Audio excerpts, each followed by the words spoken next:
On episode 11 of Mike's Baseball Card Review, we take a look at Danny Jackson. And here you're looking at a 1986 Donruss Danny Jackson. This is actually my oldest card in my baseball card collection. I started collecting baseball cards probably when I was about 6 or 7 years old, so that would be in 1989 or 1990.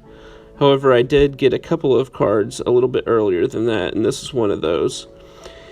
Danny Jackson was a left-handed pitcher who played 14 Major League Baseball seasons for a handful of teams. He was born in 1962. He was drafted in the first round of the 1982 draft by his hometown, Kansas City Royals.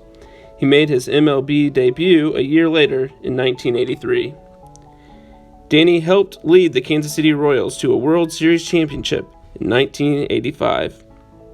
He was traded to the Reds, and in 1988, he had his best statistical season, where he won an NL leading 23 games.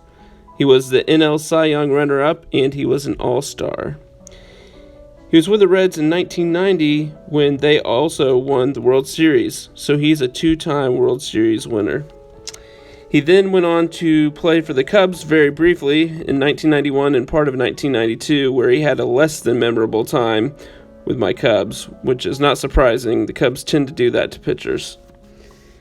He had one more very good year. He was an All-Star in 1994 with the Phillies.